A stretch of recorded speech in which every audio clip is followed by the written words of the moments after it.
Assalamu alaikum students, welcome to my channel Chemistry with Urusa.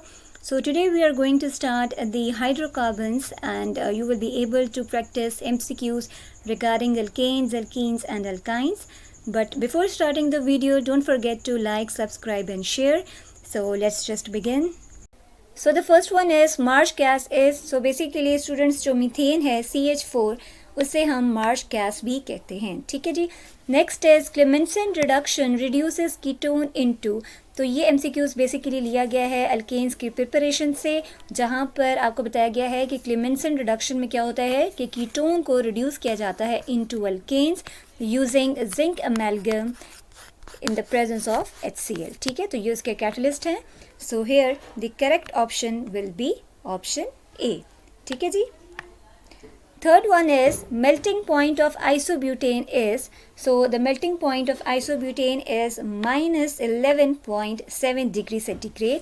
और अगर आप isobutane का स्ट्रक्चर देखना चाहें तो उसका स्ट्रक्चर कुछ इस तरह है कि आपके पास 3 कार्बन्स इस तरह होंगे and the fourth one will be over here, ठीक है. तो ब्रांचिंग आ जाएगी, तो इसको हम लोग क्या कहते हैं जी, आइसोब्यूटेन कहते हैं.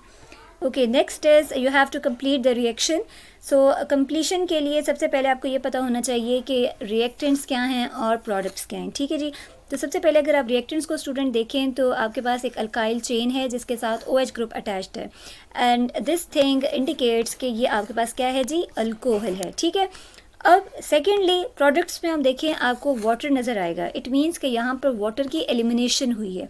सो दिस इंडिकेट्स कि यहाँ पर क्या हुआ है जी, डिहाइड्रेशन हुई है, ठीक है. Dehydration of what, dehydration of alcohol. So basically students जो डिहाइड्रेशन ऑफ अल्कोहल होती है ये इन the presence of either concentrated H2SO4 होती है या उसके अलावा फॉस्फोरिक एसिड के प्रेजेंस में डिहाइड्रेशन होती है, ठीक है जी. अब जब आपके पास वाटर यहाँ से एलिमिनेट हो जाएगा तो डेफिनेटली ये कार्बन कार्बन जो हैं आपस में डबल बॉन्ड बना लेंगे and you will get an unsaturation in this compound and finally you will get an alkyne, ठीक है जी. अल्कीन आपके पास आएगा along with the water. Number 4 is formula of chloroform is, so the formula of chloroform is option C, that is CH_Cl3. Next is now here you have to find the heat of hydrogenation, ठीक है. अगर आप गौर से देखें तो आपके पास alkyne है. Specifically अगर आप इसको देखें तो दिस इज़ ईथीन जिसमें हाइड्रोजन की एडिशन हो रही है. So definitely it is what, it is hydrogenation of alkenes, ठीक है. और आपके पास क्या आ रहा है जी, अल्केन प्रोड्यूस हो रहा है, दैट इज़ द ईथेन, ठीक है. अब आपने फाइंड क्या करनी है, आपने फाइंड करनी है जी heat of hydrogenation. As in the previous lectures I have told you कि आप लोगों ने ये एंथैल्पीज़ या हीट ऑफ हाइड्रेशन जो है आप लोगों ने ज़रूर याद करनी है, ठीक है. सो here the correct option is option D, that is 136 kilojoule per mole is the heat of hydrogenation during this reaction. Okay, the next is Bayer's reagent is, तो स्टूडेंट्स आपकी बुक में जितने भी रिएजेंट्स हैं या कैटलिस्ट हैं जिनको special naming दी गई है तो आपने उसकी कॉम्पोजिशन को ज़रूर याद कर लेना है, ठीक है जी. तो Baeyer's reagent is actually the dilute 1% alkaline KMnO4 और ये बेसिकली पिंक कलर में होता है and it act as a mild oxidising agent, correct. Next is 1-chlorobutane on reaction with alcoholic potash KOH gives, so here it will give you 1-butene along with the KCl and water, correct. So next one is position of double bond in alkene can be determined by, so you can find the double bond in alkenes with the help of ozonolysis, ठीक है. आप इस method के through जो है तो वो easily find कर सकते हैं.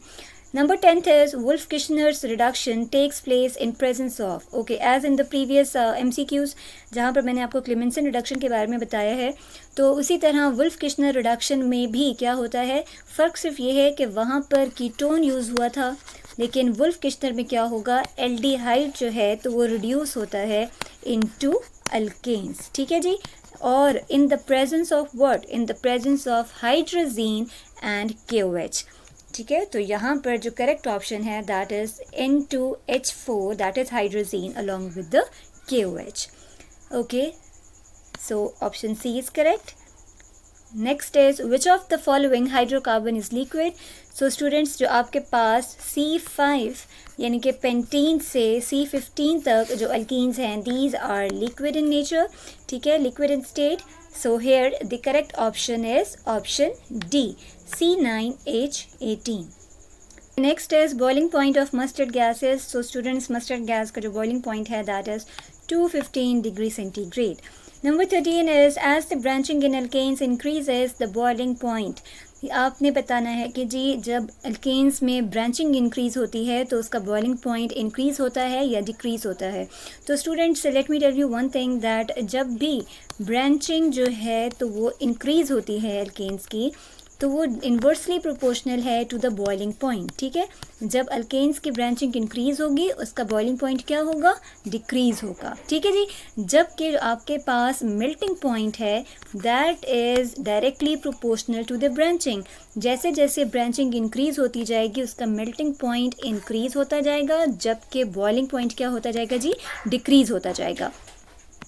सो here the correct option is option D. ठीक है जी, that as the branching in alkanes increases the boiling point will decrease.